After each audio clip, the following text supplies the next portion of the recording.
Online online का इधर भी बीमारी लग गई। ऑनलाइन ऑनलाइन पे सत्संग हो रहा है, पर मन कहाँ है तुम्हारा?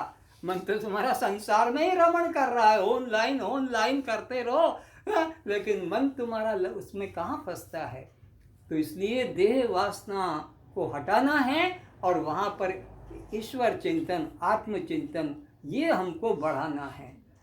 तो जिसको तुम साथ ले नहीं जाओगे, जिसको तुम साथ ले नहीं जाओगे, उससे तो मन हटाना है, और जो तुम्हारे साथ जाएगा उसमें मन लगाना है। तो तुम सोचो, जब ये प्राण निकल जाएंगे तो तुम्हारे अलंकार, तुम्हारे कपड़े, तुम्हारी कार, कोठियाँ, बंगले कौन कौन ले जाओगे? वो मर्सिडीज कार ले जाओगे? हाँ, तब तुम्हारा क्या होगा? वो तो सब यहीं छीन लिया जाएगा। और ये जो संग्रह करने में जो तुम्हारी वृत्ति थी, पाप वृत्ति, दुखी करके, लूट कर, दहेज लेकर और किसी प्रकार किसी को डरा कर, जिस वृत्ति से तुमने धन संग्रह किया, वो धन यहीं रह जाएगा, मकान गाड़ी यहीं रह जाएगी, तुम्हारे साथ वृत्ति जाएगी। वो वृत्ति से फिर तुमको आगे फल मिलेगा। तो जो तुम्हारे साथ जाने को नहीं है, उसको संग्रह करने में क्यों जीवन बर्बाद कर रहे हो? जो तुम्हारे साथ जाने को है उसका संग्रह करो। तो कौन सी चीज जाएगी? तुम्हारा सत्संग जाएगा, तुम्हारी शुभ कामनाएं जाएगी, तुम्हारी जो है लोक कल्याण की वासना, ये तुम्हारे साथ जाएगी। और जो जो दुष्कर्म हमारे द्वारा हो रहे हैं उसका फल फिर वैसा ही मिलेगा। तो ये देव दुर्लभ जीवन मिला है, इसमें हमें देह वासना नहीं करके देह रक्षा करना है। तो देह रक्षा के लिए आहार चाहिए, जीवन रक्षा के लिए आहार चाहिए। तो आहार भी 3 तरह का है, सात्विक, राजसिक और तामसिक।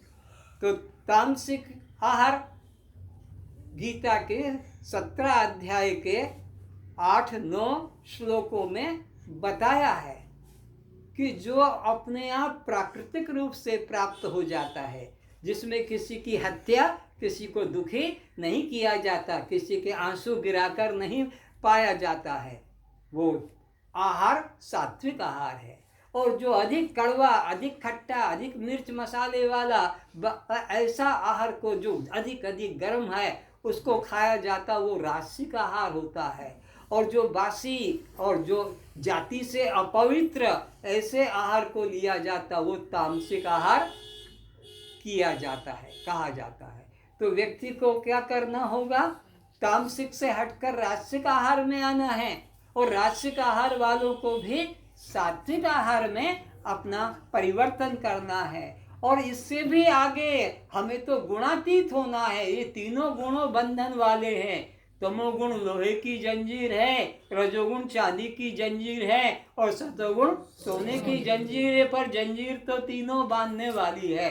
इसलिए निस्त्रे गुण निभावा अर्जुना, अर्जुन को कहा कि अर्जुन तू गुणातीत हो जा, आत्मतीत, आत्मा में आ जा, आत्मभाव रख ले। तो इस तरह से हमें सतोगुणी व्यक्ति अगर होगा तो ऊपर जाएगा परमात्मा की तरफ, रजोगुणी यहीं मरेगा, यहीं जलनेगा। क्योंकि उसकी तो इसी में लोग क्या कहेंगे, उसकी एक ही बीमारी, लोग क्या कहेंगे, लोग क्या कहेंगे।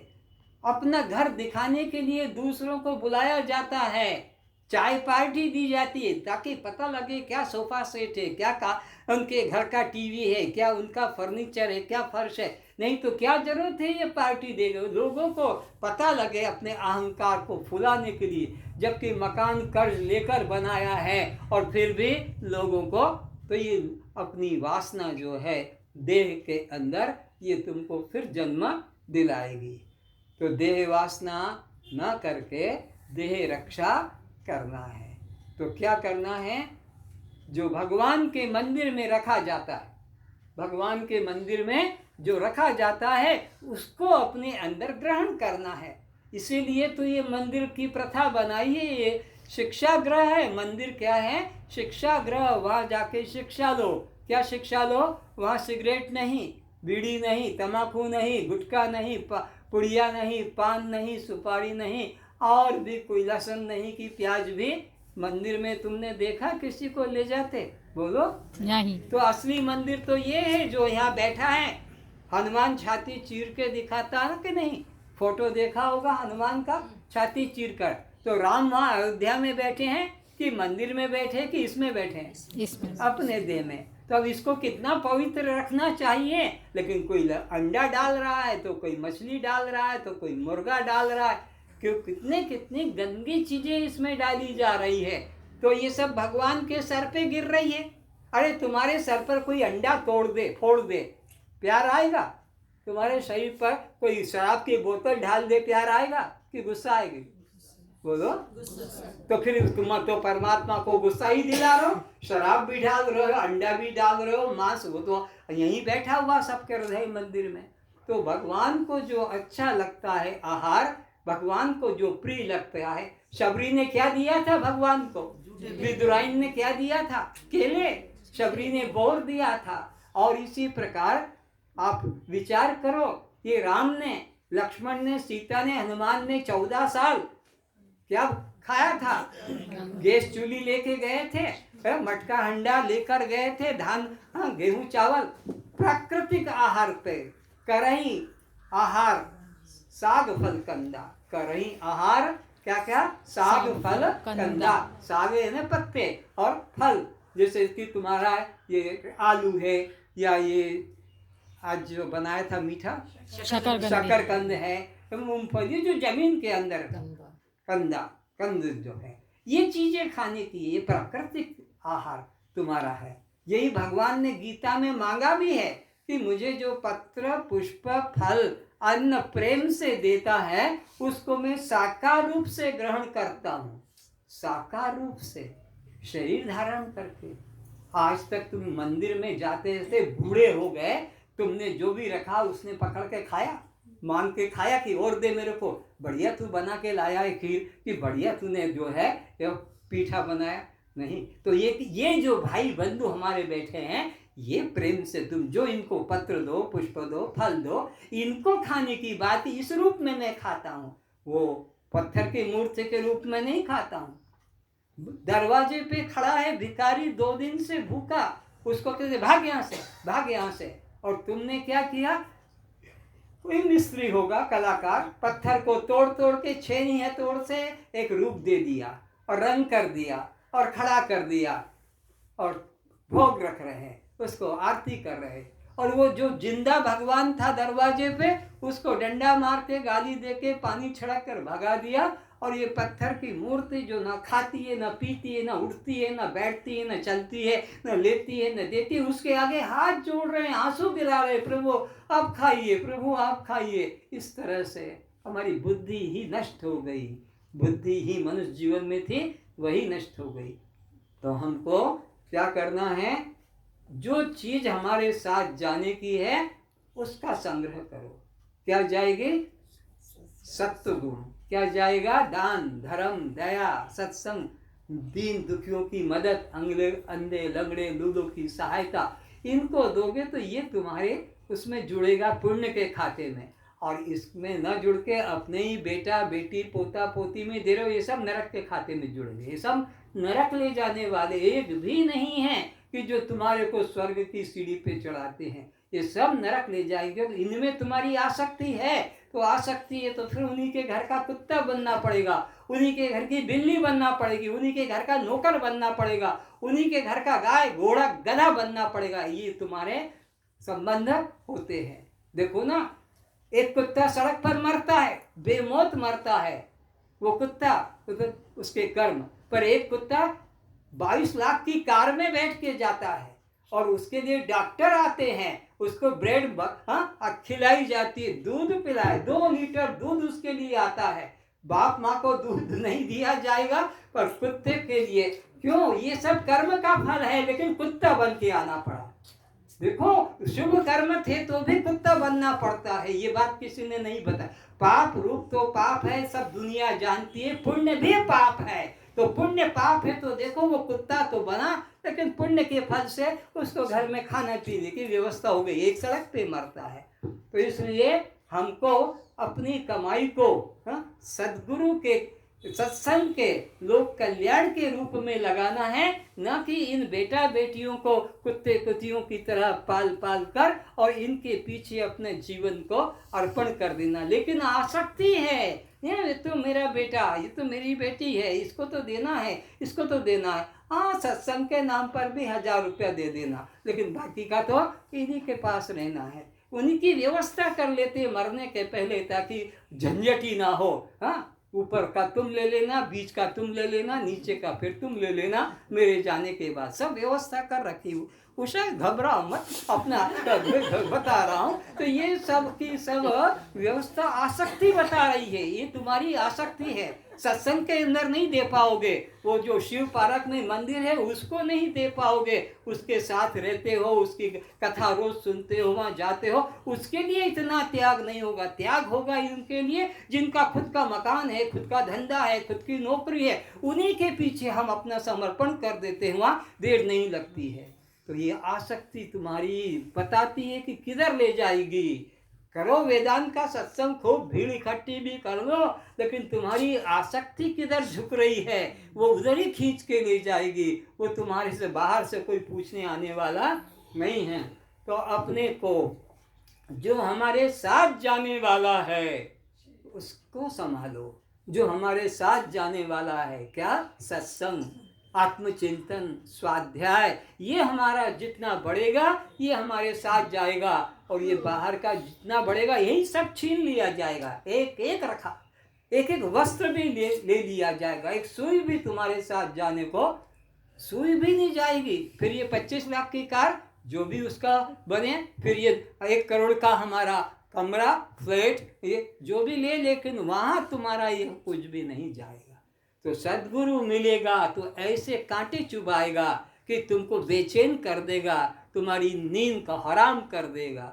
और जो तुम्हारी पीठ ठोकने वाला गुरु है, तुम बड़े दानी हो, संत सेवी हो, गो सेवी हो, तुम तो 4 धाम यात्रा कर चुके, तुमने तो पानी की प्याऊ चलाई है, तुमने तो अन्न क्षेत्र है, तुमने तो ये दान कर दिया है, तुमको ऐसा गुरु पसंद है। तुम्हें वो गुरु नहीं चाहिए जो तुम्हारे अंदर तुम्हारी आसक्ति जो छुपी पड़ी है उसको उखाड़ कर फेंके। और जब तक ऐसे गुरु को तुम स्वीकार नहीं करोगे तब तक तुम्हारा कल्याण नहीं होगा। तुम अपनी प्रशंसा सुनने में आग्रह करते हो, लेकिन अपने अंदर की छुपी बुराइयों को सुनने में तुम्हारा साहस नहीं। मुंह टेढ़ा हो जा, मैं खाने को देता और मेरी बुराई हो रही है, मेरे घर में रहती हो और मेरे को ऐसा कहते हो, वही अंदर से ऐसा लगता है। इसलिए एक ही बार खिला दिया, जाओ महाराज अब और कहीं देखो हमारा घर, अब तुम्हारी विदा कर दिया, हाँ गाड़ी में बैठते बैठते जाओ। तो कहने का अर्थ है कि हमको अपना वो धन संभालना है जो धन हमारे साथ जाने वाला है। ये गुरु काम से का है, तो देह वासना से बचाएगा। तो हमारा पहला काम क्या है? पहला भजन पूजन, देह की तो बस रक्षा करो, लेकिन आत्मा का चिंतन करो, देह वासना मत करो। तो सब जितने बैठे हो सोचो कि मेरी देह वासना किन किन जगह अटक रही है, कौन कौन जगह मेरे को खींच रही है परमात्मा की तरफ जाने में।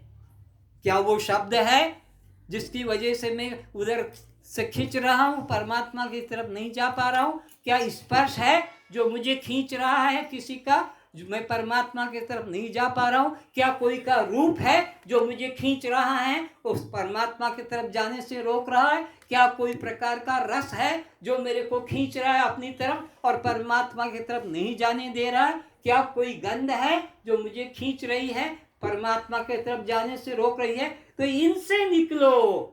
शब्द में से आसक्ति, स्पर्श में से आसक्ति, रूप में आसक्ति और रस में आसक्ति और गंध में आसक्ति हटाओ, तब परमात्मा में होगा। परमात्मा ऐसे नहीं आएगा। फिर बताता हूँ, कल भी बताया था कि जैसे सूत होता है ना, सूत से कपड़े बनते हैं, सूत कितना पतला होता है, या तुम जो सिलाई करते हो हाथ से सुई से, वो सूत धागा बोलते हो, हाँ जी, उसमें तुम कितना वजन उठा सकते हो? 5 तोला।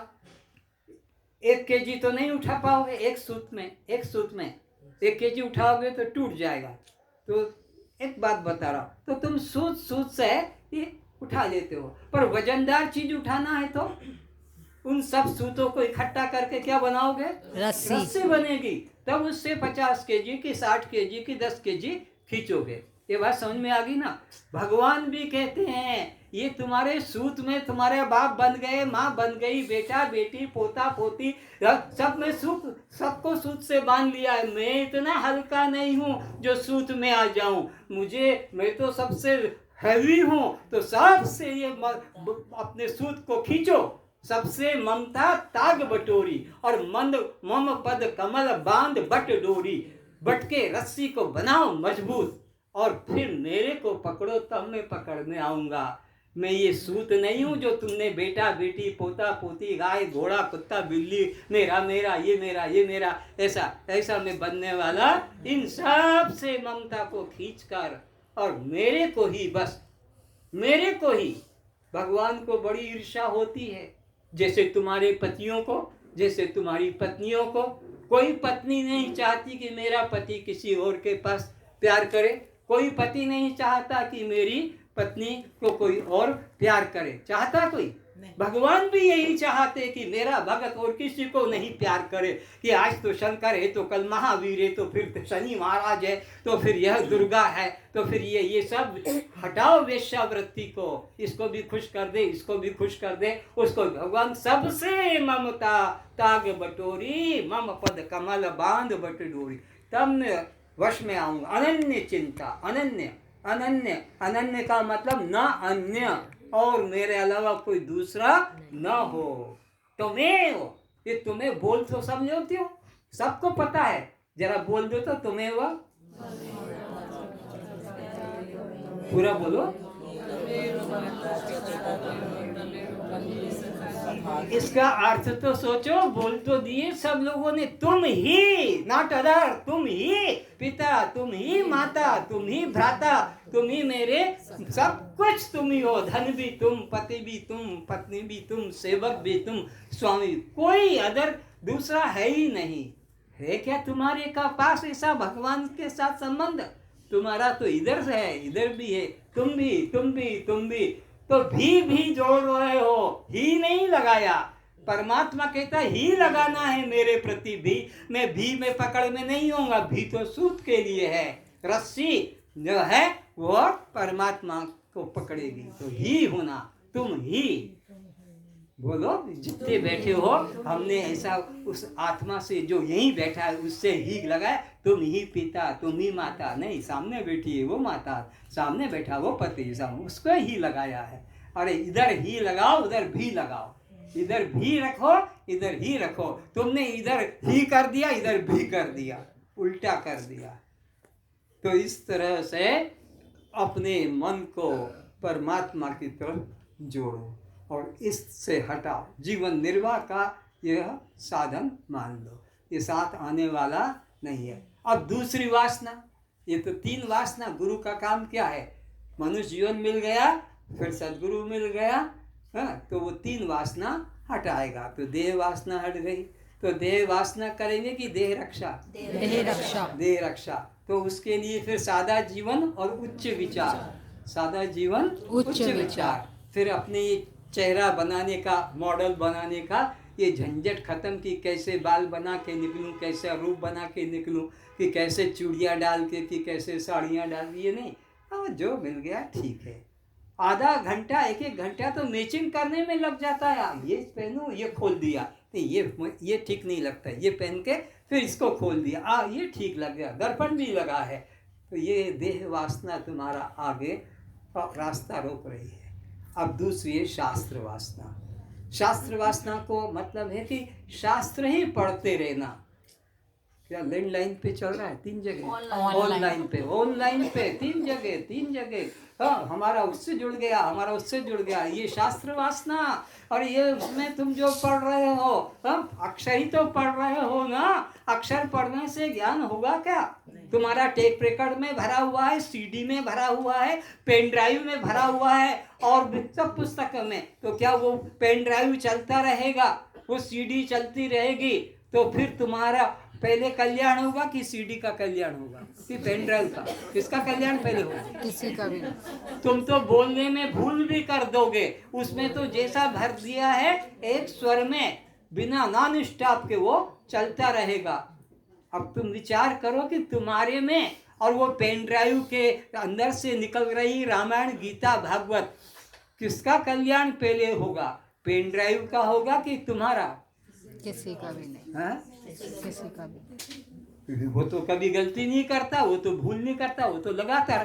तो तुम्हारे और उसमें अंतर क्या है? विचार करो। जब उसके अर्थ को ग्रहण करोगे, शब्द के अर्थ को ग्रहण करोगे कि ये मेरा स्वभाव है, ये मेरा स्वभाव है कि शस्त्र से कटता नहीं, अग्नि से जलता नहीं, पानी से सूखता नहीं, पवन से सूखता नहीं। करना लगा, कंडा लगा, बोल क्या रहे हो? दुष्टा साक्षी आत्मा। तो तुम्हारी तो देह में ज्यादा है कि मर न जाऊं, मर न जाऊं। अरे तो कोई आज तक बचा है? इंदिरा बची, जिसके कितने रक्षक थे, गांधी जी बचे, कितने रक्षक थे, सुभाष बचा। तो ये तो जन्मा है सो मरने के लिए, जो आया है मरने के लिए, और तुम बचाने में लगे हो। तुम्हारी बुद्धि देखो कितनी निकृष्ट बुद्धि हो गई। शास्त्र की बात को तुमने ठुकरा दिया, कृष्ण की बात को ठुकरा दिया। कृष्ण कहता है जाता सी ध्रुव मृत्यु, जाता से जो जन्मा है उसकी मृत्यु अवश्य। और तुम नाना प्रकार के ये जो प्रयोग कर रहे हो, घंटी बजाओ, कि ध्वनि करो, कि दीपक जलाओ, कि पट्टी लगाओ, कि टीका लगाओ, फिर टीका लगाने वाला बच जाएगा? नहीं। उन्हें मौत छोड़ देगी। जब हनुमान उसको हिरण्यकश्यपु को नहीं छोड़ा तो तुम्हारा कौन छोड़ेगा? तो देह वासना मत करो, देह रक्षा करो।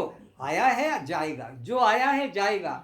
दुख भी सदा नहीं रहेगा और ये सुख भी सदा नहीं रहेगा। जो आया है वो जाने के लिए, बस ये आगमा पाई। गीता में कहा ये सर्दी कहो अभी क्या सदा रहेगी? आज तुम्हें ज्यादा लग रही है, कल कम हो जाएगी और कम हो जाएगी। फिर क्या वो वर्षा सदा रहती है? क्या वो गर्मी सदा?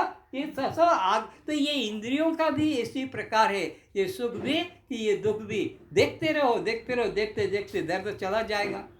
तुम्हें सर में दर्द है, तुम उसी को देखते रहो, तुम देखते रहो, देखते देखते वो दर्द गायब हो जाएगा। तुम्हारे घुटने में दर्द है, तुम कहते हो मेरे बहुत दर्द है, लेकिन तुम बस देखते रहो, देखते रहो। यहीं बैठ के, घर में बैठ के, वो आधे घंटे में दर्द चला जाएगा, पता ही नहीं लगेगा दर्द। तो तुम देखने वाले बने रहो, तुम दृष्टा साक्षी बने रहो। रोग के साथ अपना तादात्म्य में मत करो कि मेरी टांग टूटी, कि मेरी आंख फूटी, कि मेरा कान ऐसा हुआ। ये प्रकृति का हो रहा है, मैं इससे अलग हूँ। तो शास्त्र वासना मत करो, शास्त्र का स्वाध्याय करो। मैं बैठा हूँ, देख रहा हूँ, एक भजन तुम गा दो, एक भजन तुम गा दो, एक भजन तुम। 10 लोगों ने 10 भजन गा दिए। मैं देखता रहा कि बाप रे बाप, ये कब इनकी रामायण पूरी होगी। हाँ, सबको नंबर देना जरूरी है। उसको नंबर दे दिया, उसको भी नंबर दो, उसको निकाल के दो, तुम ये भजन बोलो। इन्हें मेरे को सुना रहे हैं, सब मिलके मुझे सुना रहे हैं। मैं सुनते सुनते थक गया। हाँ, कितने भजन, कितने भजन, 10, 20, 25। वो पुस्तक खत्म हो गई, भजन इतने चल रहे थे। एक भजन भी हमारे जीवन में उतर जाए, एक भजन की एक लाइन उतर जाए तो कल्याण हो जाए। तो शास्त्र वासना मत करो कि कितना पढ़ डाला, कितना पढ़ डाला, अष्टावक्र पढ़ डाली, तो गीता पढ़ डाली, तो कपिल गीता, तो फिर रामायण, तो फिर ये पढ़ के तुमने ढेर कर दिया। लेकिन एक लाइन, एक आधी लाइन, शंकराचार्य कहते श्लोक अर्धेन प्रवक्ष्यामि यद उक्तम ग्रंथ कोटि भी। कोटि कोटि ग्रंथों में जो लिखा है, शंकराचार्य कहते हैं मैं आधी लाइन में कह सकता हूँ। अरे आधी लाइन में? हाँ, क्या ब्रह्म सत्यम जगत मिथ्या, बस खत्म। और क्या समझाएंगे ये तुम्हारे कोटि कोटि शास्त्र, 4 वेद, 18 पुराण, 15 गीता, 5 रामायण, कितने संतों के ग्रंथ। ये क्या सिखाएंगे? इतनी तो बात है। तो जब छोटे से में काम चल जाए, अरे तुम्हारा काम चाकू से चल जाए तो तलवार लाने की क्या जरूरत है? तुम क्यों इतना कर रहे हो? तो तुम्हारा अगर ये हम इतने में निश्चय हो गया तो तुम्हें और कुछ करने की जरूरत नहीं है। श्वास श्वास में नाम सुमिर, प्रथा श्वास मत खो, अरे ना जाने यह श्वास को आवन हो ना, पता नहीं ये वापस आएगा कि नहीं आएगा। इसलिए हर श्वास में आत्मभाव, आत्मभाव, दृष्टा भाव, साक्षी भाव रहे। सतर्क रहो, क्या पता यही अंतिम श्वास हो और मैं शत्रु की चिंता कर रहा हूँ तो मैं शत्रु की योनि में जाऊंगा। क्या पता यही मेरी श्वास अंतिम हो और मैं बेटा या बेटी की चिंता में हूँ तो उसी में मेरा जाएगा। क्या पता यही श्वास अंतिम हो और मैं पोता पोती में सोच रहा हूँ, धन में सोच रहा हूँ तो उसी योनि में जाना पड़ेगा। तो इसलिए सतर्क रहो। तो शास्त्र वासना मत करो, शास्त्र का जो सिद्धांत उपदेश है उसको ग्रहण करो। इसीलिए इसने रामायण को सिद्धांत रामायण में बदला है। सिद्धांत रामायण में जो राम ने उपदेश दिया है पूरे रामायण में, वो मैंने निकाल कर अलग अलग रख दिया।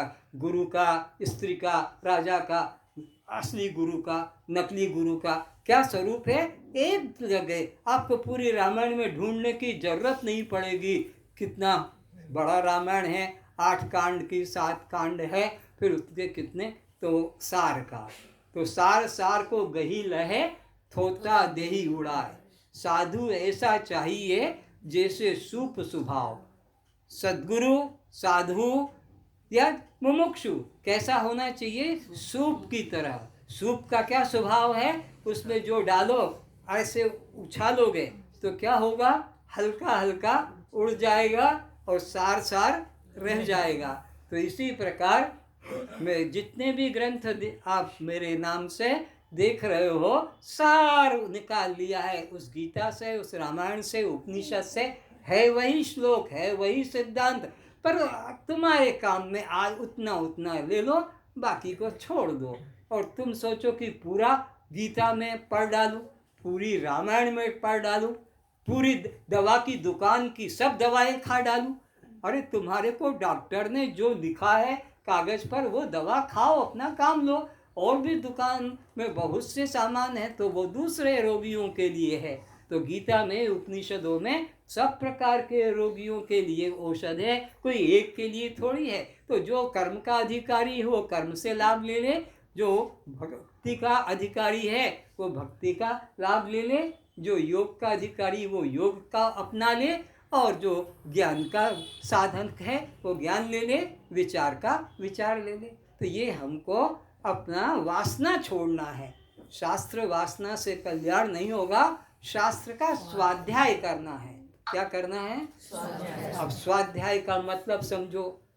स्वाध्याय का मतलब है अपने आप का अध्ययन, स्वाध्याय, स्व का अपने आप का अध्ययन, सेल्फ रियलाइजेशन करो, सेल्फ रीडिंग, अपने को पढ़ो कि मैं कौन हूँ, मैं कौन हूँ।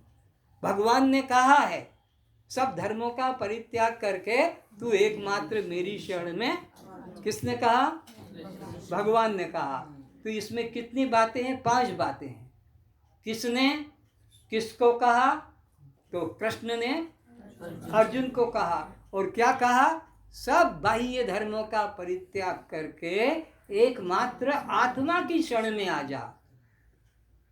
माम एकम का मतलब यहाँ वो मुरली वाला नहीं, यशोदा का बेटा नहीं, यहाँ वो चेतन वस्तु जो अहम आत्मा गुणाकेश सर्वभूताशय जो सबके हृदय में बैठा है, उसको कहा उसकी शरण में आ जा।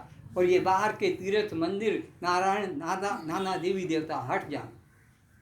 ये बात हो गई। तो 4 बातें आ गई, कौन, किसको और क्या कह रहा है। और तू इन दोनों में से अपने को क्या मानता है? कृष्ण मानता है कि अर्जुन? तो अब हम तो पढ़ने वाले अर्जुन हुए। अब तेरा क्या कर्तव्य है? बस भगवान के तरफ मन को जोड़ो, सब तरफ सर्वधर्मान परित्यज्य माम एकम हो गया। ये स्वाध्याय हुआ। और तुम तो बस श्लोक पढ़ गए पंडित की तरह और अपना अर्थ पढ़ दिया, लेकिन विचार नहीं किया। तो बिना विचारे जो करे सो पाछे पछताए, काम बिगाड़े आपनो जग में होत प्रसार। तो हमारे को स्वाध्याय करना है।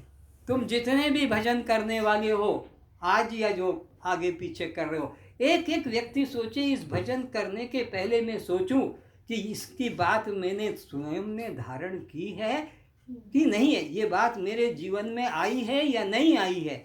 अगर नहीं आई है तो मेरी बात को मैंने नहीं सुना तो ये क्या सुनेंगे फिर? अरे मेरी बात को मैंने ही स्वीकार नहीं किया तो ये नहीं स्वीकारेंगे, चाहे जितना माइक लगा के बोलो। इसलिए भजन करने के पहले सोचो और भजन के बाद में फिर उसके बोलो, अब अर्थ इसको पढ़ो, अर्थ पढ़ो, और ऐसा तुम्हें ग्रंथ मिलेगा शांति पुष्प, भजन भी और उसका अर्थ की व्याख्या, एक एक पेज, दो दो पेज, तीन तीन पेज में उसका अर्थ है, तब वो बात अंदर पकड़ में आएगी। और बस भजन गाती रहो, तू गा तू गा तू गा। ये खेल हो रहा है, एक नाटक हो रहा है, इसमें तुम्हारा मन कहाँ? इसलिए जब प्रार्थना भी करते हो गुरु को तो हाथ तो गुरु के सामने उठेंगे, सर तो झुकेगा, तुम तो बैठे हो, तुम्हें वो माता च पिता, तुम्हें वो ये कहाँ से लाए थे, तुम्हें वो बंधु, ये तो बहुत सुंदर लग रहे हैं, तुम्हें वो बंधु सखा, तुम्हें वो सब देखने लग गए। तुम्हारा मन कहाँ है? किसको प्रार्थना कर रहे हो? गुरु को। और गुरु को प्रार्थना ऐसे करोगे, ऐसे करके करोगे कि ऐसे करके करोगे?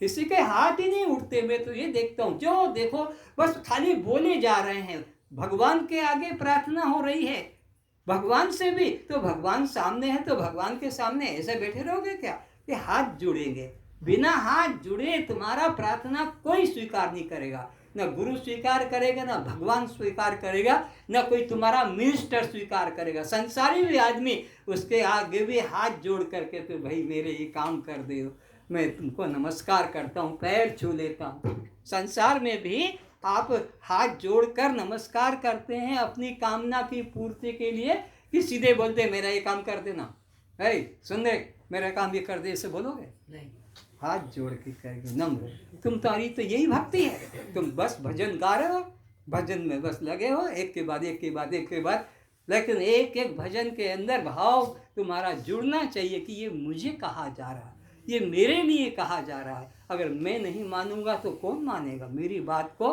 पहले मुझे स्वीकार करना है।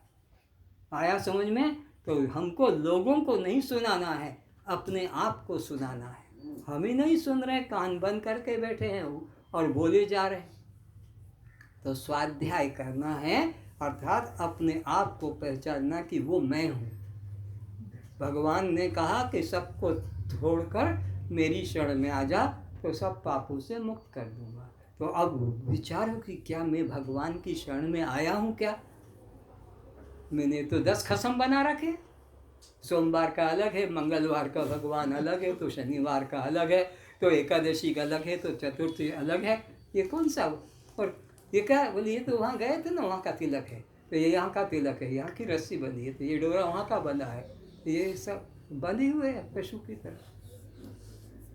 अब ये भाई देखो दाढ़ी बांध के रखा है, भगवान इसी में खुश हो जाएंगे। बोलते भगवान ने कभी बाल तो देखे नहीं, दाढ़ी मूछ तो देखे नहीं, तो दाढ़ी मूछ देख के भगवान खुश हो जाएंगे। जाओ तुमको स्वर्ग का गेट पास दे दिया, तुम निकल जाओ, अब तुम बैकुंठ में निकल जाओगे। ये क्या है? अज्ञानता, मूर्खता। तो अब तीसरी वासना, बात खत्म करते हैं। 3 वासना होती है, देह वासना, उससे छूटना है, फिर शास्त्र वासना, फिर उससे छूटना है, फिर शास्त्र के बाद में लोक वासना। ये तीसरी वासना, ये भी बड़ी भयंकर, सबसे भयंकर वासना है।